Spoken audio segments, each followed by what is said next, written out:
There is no death. There is only a transition to a different sphere of consciousness. Carol Ann is not like those she's with. A terrible presence is in there with her. So much rage, so much betrayal. I've never sensed anything like it. I don't know what hovers over this house, but it was strong enough to punch a hole into this world and take Carol Ann away from you. It keeps her very close to it and away from the spectral light. It lies to her. It tells her things only a child could understand. It has been using her to restrain the others.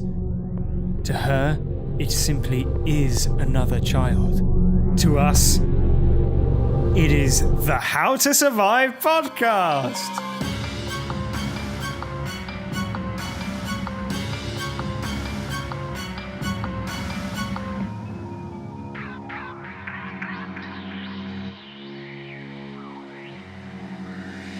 Hello and welcome to episode 113 of the How to Survive podcast. My name is Chris and joining me, as ever, is Joe Sherville. Thank you, Chris. It's great to be here. Yeah, also known as the Beast, aren't you? In many places, yes. Yeah. In many territories, Yeah. That's what they call me. This week's film is the 1982 Tobe Hooper family-friendly horror film, would you say? We'll go into that. It's Poltergeist. Yeah. The story of a girl who gets sucked into another realm. Yeah, through a wall. Yes. Mm. Well, through a closet. Yeah. Yeah.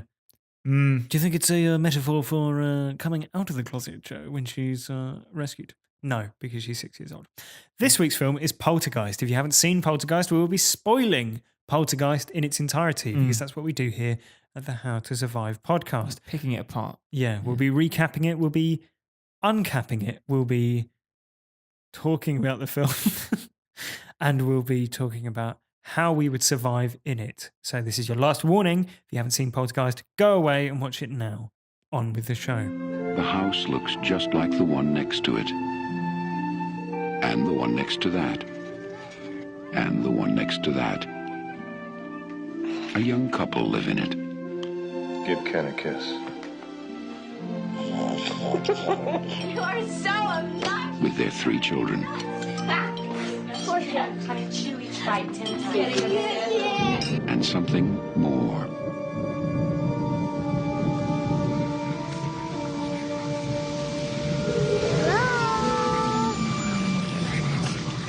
They're here. Sweetie, remember last night? Do you remember when you woke up and you said you were here? Uh-huh. Well, who did you mean? Who's here? TV people. Something's funny going on here next door. Something, We were wondering if maybe you had experienced any disturbances lately. What kind of disturbances? I don't know what hovers over this house.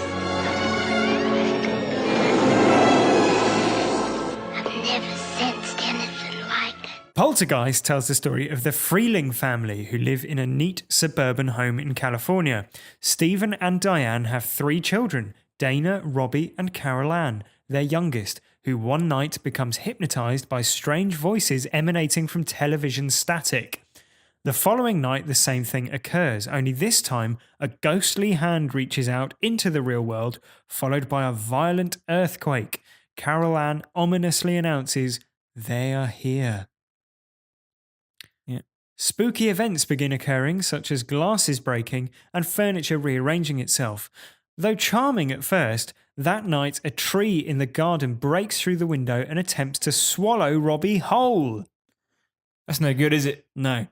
The family, Carol Ann aside, rush outside to save him, but this proves to be a distraction as Carol Ann is sucked into a portal in her closet. Now the Freelings hear her voice emanating from the television. Yeah, she's in the TV. Yeah, like Charlie and the Chocolate Factory.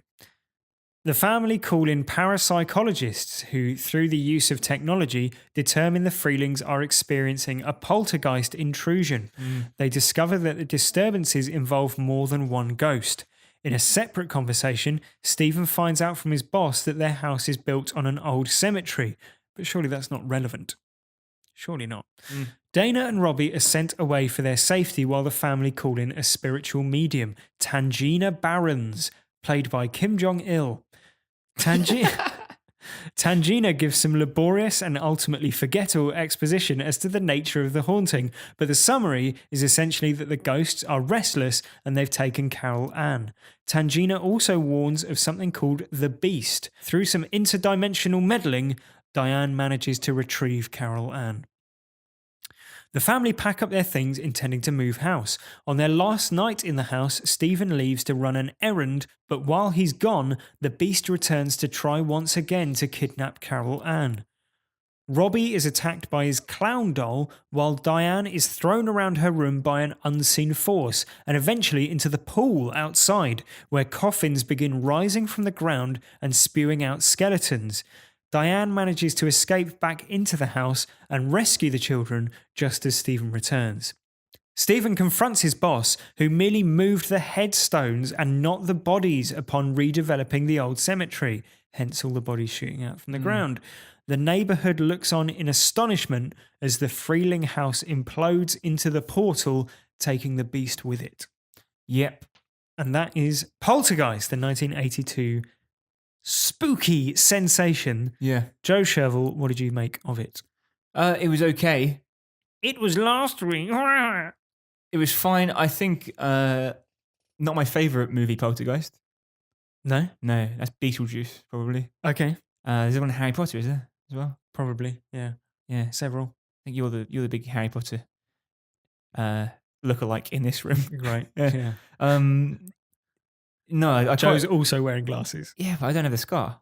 Poltergeist is a good-ish film, but only if you're in 1982, I think.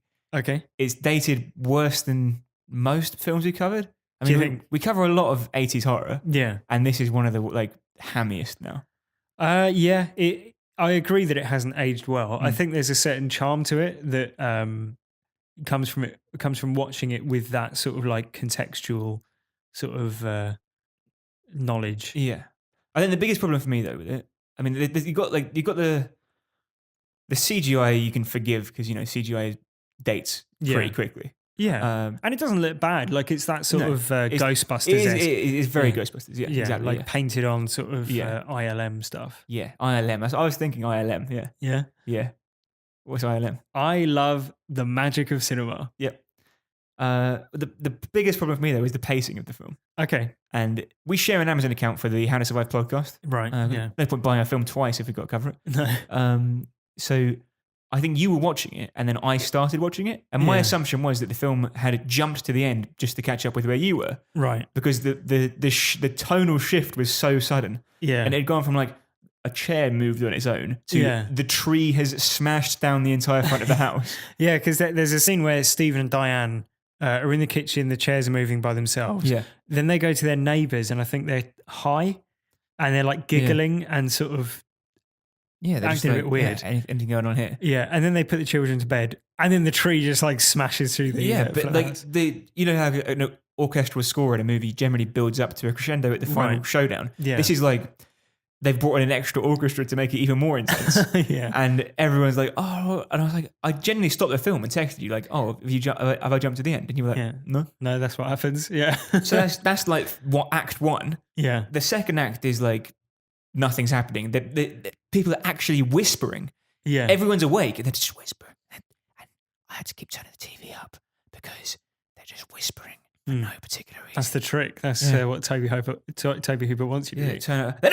Let's get Act 3. Act 3, and this weird looking shrill dwarf comes in to explain the plot for 45 minutes at a shout. Yeah. And then I wrote down what the fuck is happening in my notes.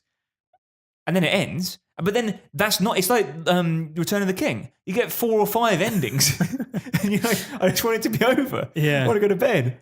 Well, we're at odds with this because I actually think the last 20 minutes are the best bit of the film. So like I sort of bought the false ending, Right. and then obviously, you start to realize that it hasn't finished because Yeah. she's taking a bath and like Yeah. putting the kids to bed. So it's like obviously something's going to happen. But like you think that you've it feels like you've already seen the climax of the film, which is, I guess, the same thing that you're saying. Mm. But then I just love the fact that it then one-ups itself by like having Diane being thrown around the room, like rolling over the ceiling. You have like the giant beast monster like on all fours in the house. Yeah. You have all the coffins shooting up. Like it goes to 11, doesn't it? Like It does, yeah. when you've got coffins shooting out of the ground and skeletons flying out of them. Yeah. Like it's it's going quite hysterical. But is it meant to? How seriously are you meant to be taking it? Are you still meant to be going like this is a horror movie, or is it something more like Beetlejuice? I think it's supposed to be campy. Right. At least I enjoyed it on that level. yeah. But then I guess we're watching it, 30 years, 30. It's like 5 years later. Maybe. Yeah, 35 years later. So I mean that's a long time. Like Yeah. tastes change. Yeah. And they remade this in 2015. I haven't seen it, but I can only imagine that it would be humorless, Yeah. nasty, and lots of jump scares, which is probably the opposite of what this is. Yeah. Exactly. Yeah. It like in that sense, there is a. It's like Gremlins. It's like Ghostbusters. It's like Beetlejuice in the sense that there's a charm to it. There's a lightheartedness to it Yeah. that you wouldn't get in a modern horror movie, and that's enjoyable. What isn't enjoyable is like the half an hour longer than it needs to be. Yeah, that's fair enough. Yeah, I think it sags in the middle, definitely. You didn't need that whole like. Why bring in experts to explain it if you're then going to have another expert come and explain it? Yeah, out expert themselves. Yeah. Yeah, no, I don't disagree with that. I don't think it's without its charm though. Like I sort of enjoyed it. Like I don't think it's not scary, but it's like an entertainment piece and a family friendly horror movie. But then the dearly departed Roger Ebert said, as a film that has monsters in closets and like scary toys coming to life, it's probably the worst kind of horror movie that you could show to a child because it's confirming all of their childhood fears. And if they don't have those fears already, Now they will. Yeah, Yeah. exactly. It's like setting up a new generation to have those fears as well. That's probably a fair point. Like it's a horror movie for children. Yeah. Do you know like what I mean? as in children would find it scary. Yeah, exactly, yeah. Which is exactly the reason you shouldn't show it to them. Exactly. Yeah. But I think it's also like you can see the sort of bones of like quite a few modern horror movies in it Okay. as well. Would they pop out at the end, do they? Yeah, nice. So like it reminded me a lot of Insidious and The Conjuring and all those sorts of like Yeah. more recent. Yeah, there's a haunting, bring in the expert. Yeah, Yeah. it was very Conjuring. Like the part where Well, I they're thought setting up the part where they're setting up the cameras and like camping out. That, Yeah. like it's Conjuring basically becomes a remake. Yeah, I mean the Insidious is very similar as well. Plus, it has the astral planing element, which is essentially what Diane does, but they had no like budget for a soundstage to show her in the Yeah, in exactly. the upside down or whatever you want to call it. Yeah, like A problem- I think it's clearly had an influence. The problem I have with that, right, is, and it does apply to astral planing, but I wrote down my notes about Poltergeist. Right? Now, my point's about believability. Okay. Okay. Now, Hang on. now, Which part of this is unbelievable? you can put yourself in a lot of horror movies, and that makes them scary. Yeah, Texas Chainsaw Massacre. certainly a horror movie with you in it would be scary, mate. Yeah. Texas Chainsaw Massacre. You're thinking, if I was kidnapped by cannibals, and That'd be bad. Yeah. yeah, that I don't want that to happen to me. Yeah. Exorcist. You're thinking, what would I do if my child started crawling out the walls and vomiting green slime? In Poltergeist, you're thinking, what would I do if my family was haunted and my daughter was sucked through to a netherworld, and the only way to contact her was through the TV, and we brought in a shrieking dwarf who was so hysterical about the whole thing that it made it seem rather more like comedy than horror. Yeah. And the only way to get the child back was to crawl through to the netherworld with no established risks for doing so and come out covered in jelly and unconscious for some unexplained reason. Yeah. Yeah. And that's slightly less believable than possessed by the devil. Do you know what I mean? Yeah, I'd still say it's more believable than astral planing to get your child back from a coma. Yeah. But yeah, Related to that last point, though, yeah, is like the solution to the problem. right. So in The Exorcist, Regan's possessed. What do? Get an exorcist in. Yeah. And it turns out what?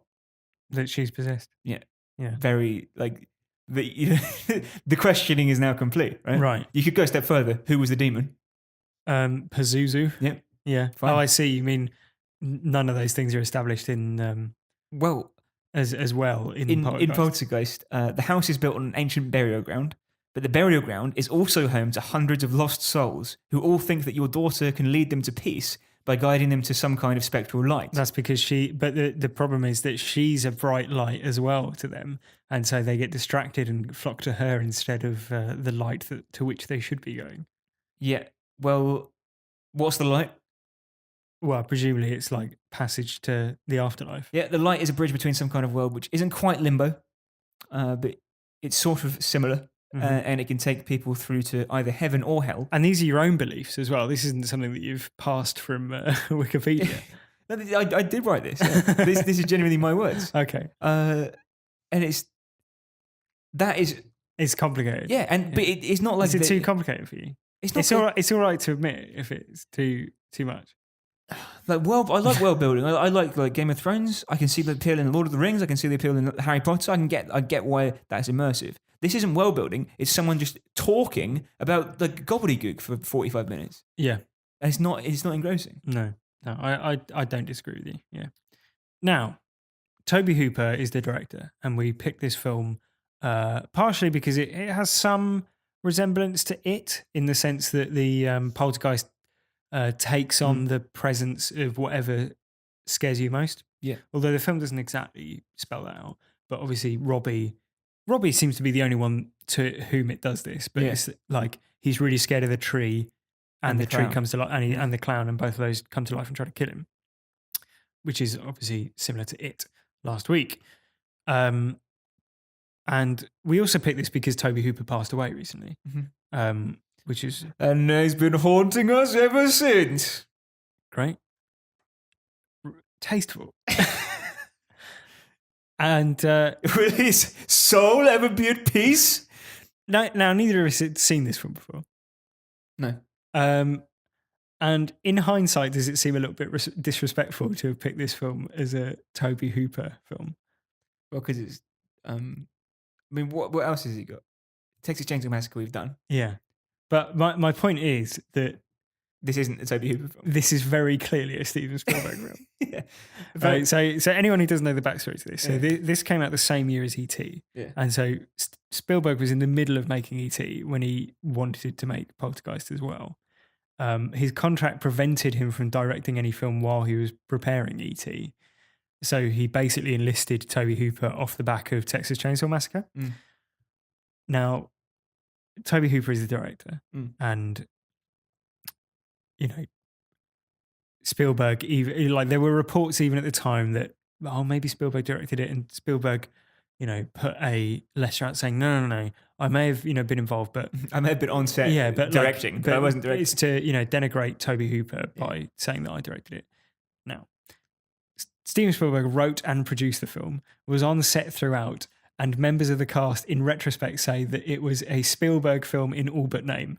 And basically, it's obvious if you watch the film because he's got every signature Steven Spielberg camera move. Yeah. Like every shot is like a compound shot, we always talk about, like 3 shots in one with nice subtle camera moves. The tone of it is the most Steven Spielberg thing. Yeah. Like the opening scenes where it's like the little kids on the block racing their remote control cars around, like American suburbia, and spooky stuff starts happening, right? And it runs that exact line of family-friendly horror that Steven Spielberg has made his iconic style throughout his whole career with stuff like E.T., Indiana Jones. Even the soundtrack is John exactly. Williams, right? It's not John Williams, but it's basically someone covering John Williams because John Williams was doing E.T. So, I mean, John Williams might have been in the studio, stood over the guy's shoulder, holding the guy's arms, conducting. But I mean, it's a shame that we didn't pick another Toby Hooper film, and I'm sure we'll choose another one at some point. Yeah. But we weren't to know before we picked it that it was essentially Steven Spielberg's lost film. Yeah. I remember watching it, and my fiance said she didn't really like paranormal films. She's just not interested. And I said, mate, this is a Steven Spielberg film. Like you can watch this, I think, Yeah. without much risk of getting scared. Yeah. Pretty tame stuff. But then, does that change it though? Because thinking like Texas Chainsaw Massacre, then this, you go, actually, this isn't a very good horror film. Hmm. But if you're thinking family friendly, like campy, creepy film, Yeah. then actually it's quite good. It's a quite good Steven Spielberg film, but probably a bad Toby Hooper film. Right. you know Yeah. what I mean? It doesn't have the hallmarks that Toby Hooper's previous film had No. in Texas Chainsaw Massacre.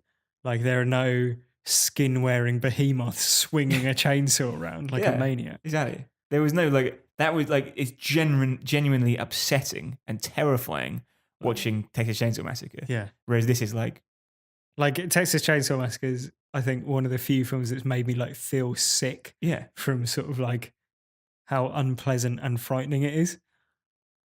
Whereas this, I was throwing up from the first frame. Oh, mate. You talked about its massive influence on horror. Yeah. I'd say its bigger influence for me was that one episode of The Simpsons where Right. Homer, hiding from Patty and Selma, hides behind the bookcase and then falls through to like a netherworld. Is this a Treehouse of Horror? Yeah, yeah. Right. And is this so which it's called Homer 3, the episode. is it Homer where he becomes 3D? Yeah. Right. That'd be Homer cubed, surely. Yep. Just occurred to me now, 20 years on. Homer to the power of 3. Yeah. Yeah. Good work. Now the problem is, so you consider yourself a bit of a Simpsons like scholar, don't you? I would say. yeah, a little bit. Yeah. So anyway, carry on. I've only ever seen written down. Well, but he no one says he welcome to Homer cubed. in No, the but episode. he falls into the like netherworld and, Yeah. and then It's a 3D generation, right? right, But the scenes where they're like shouting to him in the living room right. are like such a pitch perfect pastiche of Poltergeist. Yeah. That is like all I could think about when watching Poltergeist. It's that first scene when they're like, "Where are you?" And he's Yeah. like, "I don't know." Yeah. Right? It's like it's almost like the same script, but because you can see what Homer's doing, it's like really funny. And like Chief Wiggum decides he's gonna like shoot bullets in there, and it's like these, and eventually I think Bart ties a rope around himself and goes in there to get Homer. That's right. Yeah. Now, like, all I could think the whole time was just tie a rope around yourself and go in there. Like, yeah. I mean, because- that is what they do. Yeah. But they should have done it at the start. Oh, they should have done it when I thought about it. Yeah. Yeah. Because I'd seen the ending in a different medium. Yeah, exactly. You'd seen them all. You'd seen the work of someone who'd already seen it. Correct. Yeah. So, what do we know, Joe, about the beast in Poltergeist? Is that what we're supposed to be scared of? The beast, not the actual the netherworld. I keep calling it the netherworld. That's not what it's really called, is it? No, I don't think so. Basically,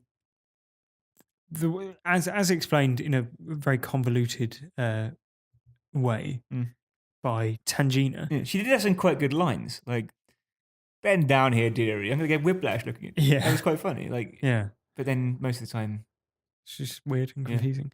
Well, she says that basically the beast has convinced otherwise benign spirits to join with him to abduct Carol Ann, or like as a ploy so he can abduct Carol Ann. But by the end of the film, Tangina is able to convince them to go enter the light. Now, he's revealed in the beast is revealed in the sequel. I hope you don't mind spoilers for Poltergeist 2. Please go on. He's revealed in the sequel to be the angry ghost of the leader of a 19th century satanic cult who sealed themselves in a cave to die under the land upon which the Freeling home would one day be built. And he absorbed the souls of his followers and appears as a big skeletal form, first when he sticks his head out of the wardrobe or out of the cupboard, closet. And then later when he appears outside the bedroom door. Yeah. And appears to be able to manipulate things that people are afraid of, for example, the big tree and the clown figurine. But mostly only does that to Robbie, as we said. So that is the beast. So With all that said and done, Joe, how Mm. would you survive? Well, my first tip is more of I don't know if it would help survival any quicker, but it seems like it would have been a sensible tact. Okay. So when the three experts get there, so Act 2, I guess, Yeah. they have a look around the house. They see some weird stuff, and Diane says, "Wait till you see this," and she turns on the TV and starts calling to Carol Ann. Right Mm-hmm. now, that basically means that up to that point, and since the night before, they've cut all communication with Carol Ann, Yeah. who is a lost child, Yeah. and is scared. Yeah. So that's mental, isn't it? That's true. So it's like if in Everest, if the chap at the top of the mountain had been like, I need you to guide me down. And they'd been like, hold on. We're going to get We're some gonna- mountain climbing experts. Yeah. And We're just going to turn off the walkie until then. yeah. I'm sure you'll be okay. Mm. Yeah. That would be crazy. That would be mental. Yeah. And I that's mean, are you thinking like survival more in a sort of emotional capacity or either. Either, yeah. You don't know what she's going to get up to. She doesn't know where she is. She could have No. walked into that light. Yeah. That is true. Like, if your child fell down a well, right? Yeah. And you like call him down to come and just stay calm, just don't move. We're gonna get help. I'm just gonna brick it up. Yeah. So that, like, I'm just going to put this lid back on until Yeah. until the firefighters get here. yeah. Yeah. Why? We can just stay in contact. No, No. you haven't got to pay the electricity bill. Yeah, mate. exactly. Yeah. The bills. We're trying to sleep in here. Yeah. Don't want that light flickering at us. Yeah. Does that help them? Would that help them survive? Well, it did expose them to unnecessary risk, I'd say, because She could have been dead. yeah, exactly, yeah, And screaming for help or whatever. yeah, exactly. Okay. Yeah, that's a fair comment, I think. Yeah, don't. So what's the headline? Don't sever your only means of communication with the lost child. Right. Yeah, that seems, when you put it like that, Joe, that seems like a sensible idea. This is more mundane. I think a lot of mine are sort of mundane Yeah. things. Carol Ann, towards the end of the film, you see her in bed. She's going to sleep. And she's got a Luke Skywalker figurine in her Okay. mouth. Oh, joking as it. Choking hazard. Yeah. That's a terrible idea, isn't it? It should be reprimanded by her parents, Yeah. or at least discouraged. Yeah. I believe that's after they've already managed to drag her back from the other world or whatever it's called. Yeah. And imagine if they did all that only for her to Choke to death. choke on a Luke Skywalker. Yeah. Product placement by Steven Spielberg for his Yeah. old mate, innit? George Lucas. You mean for Toby Hooper? Oh, sorry, yeah, for Toby Hooper, who on behalf of producer Steven Spielberg is putting Star Wars bed sheets, Yeah. Star Wars posters, Yeah. and a Star Wars figurine Yeah. all through the film. Yep. For a film franchise that he has no vested interest in. So Spielberg he was a little bit involved, I think, yeah. does he own shares in Lucasfilm or something? I wouldn't be surprised. He's right in there with all Lucasfilm and Industrial Light and Magic and everything. isn't he? Yeah. I mean, I'm sure he's done well out of it. Oh yeah, 100%. Yeah. Yeah. Because Lucasfilm did all the sound for Indiana Jones stuff. Exactly, yeah. Skywalker Sound, yeah. So basically, like I said, it's a very mundane tip, but it's something that I was screaming at the television. Yeah. But Carol Ann couldn't hear me, Joe. Because you'd turn the TV off Exactly. 10 minutes In before. disgust. Yeah. How about you? Any more ideas? Yeah, similar vein, mate. Yeah. Don't smoke in bed. Okay, yeah. Good. Yeah. Yeah. Especially fire hazard. Yeah, especially don't smoke weed in bed. Yeah, because it would make you sleepy. Yeah. Seems. Also, seems don't sensible. smoke weed when you're meant to be in charge of children. Seems They like got fucking have a night off, mate. what? They got to relax, haven't they? That way you can never drink wine while you have children either. That's a Or fair point. But I would do say anything that lowers your inhibitions even like a slight amount.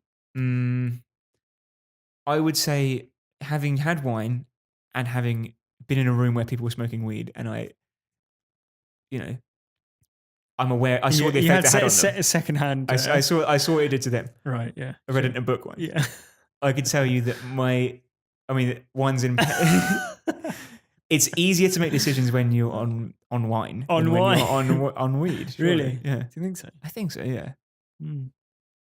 And when you drink a glass of wine, you don't suddenly like sit down and just start Right. thinking about like how Yeah, but Like- equally, they can have a little. They can have a joint, can't they? Between them. tokey. Yeah. Yeah, Between. puff, puff, pass. Yeah. But between them, that's all right. Yeah. Here's a quick how to survive tip for you. If the entire bed lifts up, Well, they think it's an earthquake, don't they? oh, come on. They go and talk to people, and they're like, "Yeah, we've had like stuff all over the bedroom, like stuff's broken. Surely you felt a earthquake." Fair enough. All right. So sum that up. Don't smoke in bed and possibly don't smoke weed when you're in charge of small children. Yeah, and also they don't. I mean, I don't know an awful lot about earthquakes, but they don't seem to react in the way that you would imagine when the Yeah. earthquake happens. They just sit up and then go, oh, what was that? Yeah. I'm gonna surprise you here, Joe. It's a mundane survival tip. Yeah. Just chop down dead trees. Is it dead? It looks pretty dead, mate. Yeah. Actually, there's been a bit of controversy near where I live. Yeah. Because Wandsworth Borough Council has against the wishes of its constituents chopped down a much beloved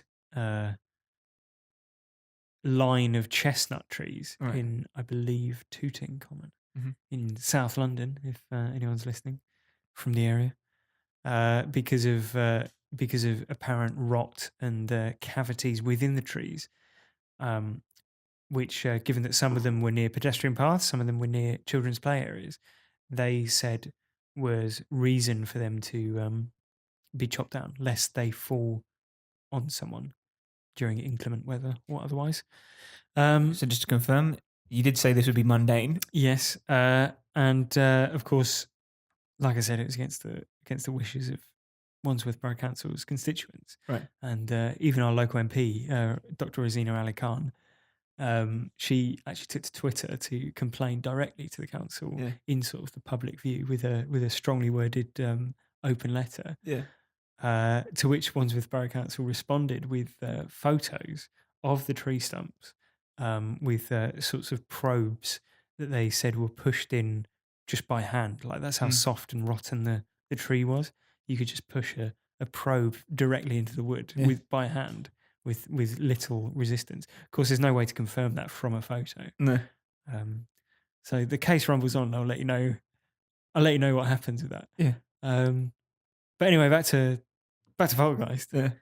Basically, I think they should chop that tree down because it's clearly dead. The child is terrified of it, and it could collapse and fall. Equally, it could be possessed and rip a hole in the side of the house. Well, I agree with you in the sense that, it could rip a hole in the side of the house. Mm-hmm. But what you're missing is one important thing. Okay. What do trees have? Roots. Yes. And that's a big tree. It's a very old tree. Yeah. Now, those roots are going to go, to keep a tree of that size upright, they're going to need to be very deep roots and they're going to need to be very thick roots. Now, those roots are going to go, it's so close to the house. Those roots are going to have to go under the house. If you kill that tree, you chop it down, those roots are going to rot and you're going to get subsidence. Right? And that's a new build. They should have scoped this out before. You're right. They shouldn't have built the house but on top of the tree's roots. But they have. What you're forgetting is that the tree roots aren't the only thing that the house is built on top of, is it? It's the cemetery as well. Yeah. Now, if they chop the tree down and get the trunk up, it's going to be a scandal, isn't it? Because they're going to uncover the cemetery and realise that the bodies haven't been moved. Yeah. And then they will be moved and returned to their rightful gravestones. Yeah, but the house will still subside. Yeah, but they'll get a new... If you buy a house from a property developer and it turns out that they've, built it on subsiding land, right, you would be able to sue them, for malpractice. So, mate, you'd have to check the California litigation system. Let me tell you on about this. Wandsworth Borough Council's policies. I think if you take on the land, it's your problem, isn't it? Well, it depends, isn't it? Because it's been missold to you. Listen, if a surveyor's gone out there, as they have, and they've signed it off, Well, then it's buyer beware then, isn't it?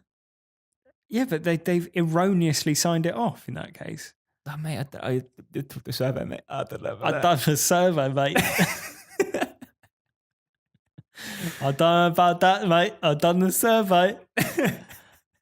I had the survey done. It's your problem now, mate. Look, all I'm saying, mate. Listen, mate. I don't want no trouble. I don't want no trouble from you. I did the survey. That's all I do. Summarise that point, please. Chop down the tree. I mean, Stephen says that it's there to protect the family. That's why that's why he's kept it. Yeah, it's wisest tree he's ever seen. Backfired, isn't it? Does the opposite in many ways. Tries to swallow their only son. Yep.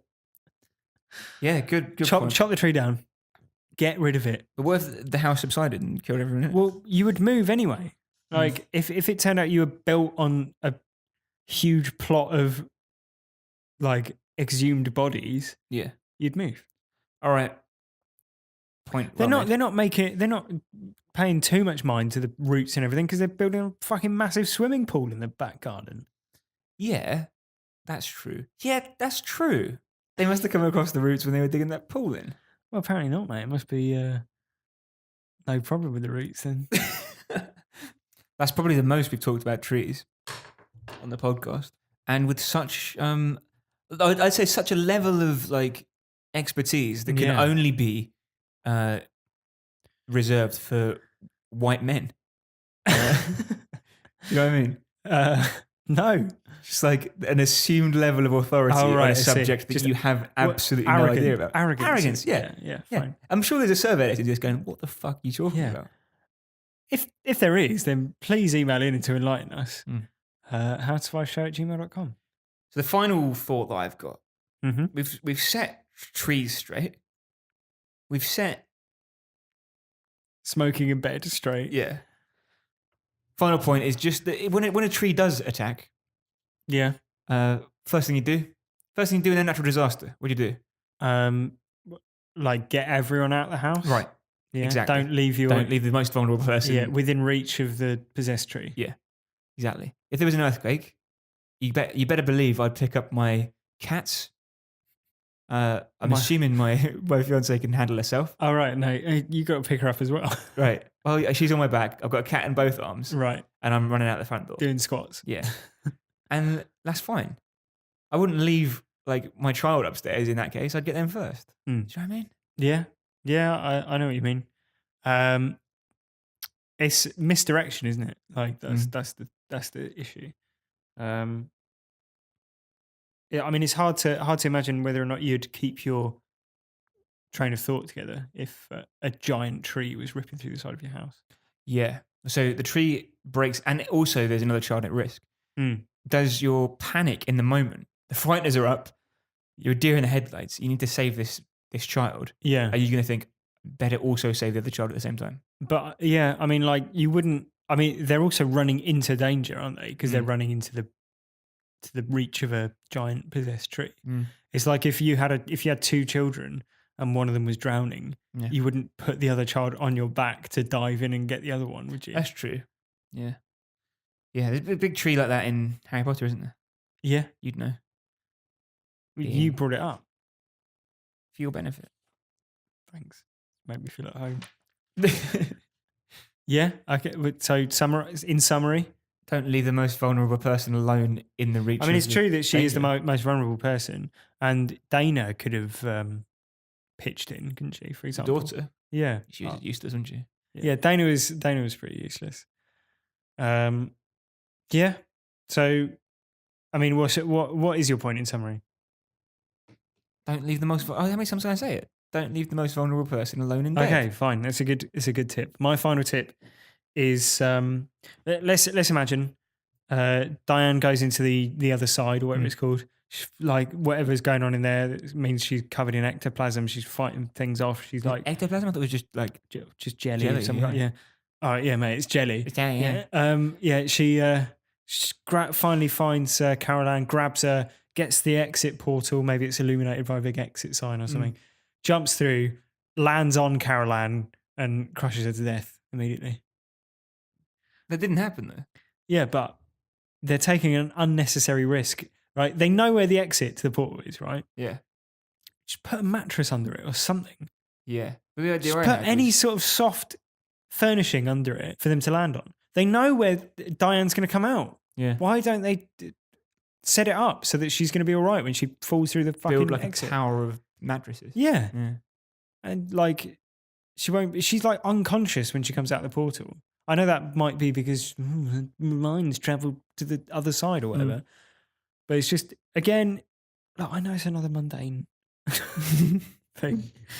But just imagine if after all that, Diane just like, Carol Ann just like lands on her head or something. Yeah. That's it. Yeah, like you said, they could just They know where it's going to happen. Game over. They know where it's going to happen and they should prepare for it, right? Yeah. That would not hurt. Okay. Whereas a trauma to the skull could hurt. Yeah, definitely. Well, trauma to the skull is about all we've got time for. That was How to Survive Poltergeist. Yeah. Will you be watching it again, do you think, anytime soon? Rushing back to see that one? Maybe when I got kids and I want to instill some phobias into them. They're getting a little bit cocky. Yeah, they're getting a little bit brave. Yeah. But thanks very much for listening. The email address, if you want to get in touch and recommend a film, or if you've got any comments or ways to survive for any of the other films that we've covered, is HowToSurviveShow@gmail.com. You can also get in touch. You can also get in touch on Twitter @HowToSurvivePod, or get in touch on Facebook, facebook.com/HowToSurvivePod. What have we got next week, Joe? Next week, following on from this week, we're having a lengthy discussion about the correct way to cut down the land eye. And that will be followed the week after by how to remove holly, creeping ivy from the back of your shed. Yeah. Japanese knotweed, a guide. Oh, mate, knotweed's a nightmare. Yeah? Yeah, mate, you get knotweed, you got to get the machines in to get rid of that stuff. Yeah. Nightmare. But in reality, next week we are covering the new Mike Flanagan film, Gerald's Game, which is a Stephen King adaptation. It is available on Netflix to everyone as of the 29th of September. So by the time you're hearing this, it will already be out. Yeah. And it looks an interesting one to cover. Yeah, give us the elevator pitch. A woman goes for a saucy weekend away with her husband, where they enroll in a little bit of light bondage. Yeah. He handcuffs her to the bed in this isolated romantic cabin, and then promptly has a heart attack and dies. Yeah. What happens next? You'll have to watch the film and find out, and then join us back here next week for episode 114. It's been a pleasure, as ever. Yes. If you've enjoyed it, 5 stars is the language of love on all your podcast reviewing channels. Yes, exactly that. Yeah. Did you enjoy it? Would you give it 5 stars? Always. Every time. Yeah. Thanks very much for listening. We'll see you next week. And until then... Move into the light! Move into the light!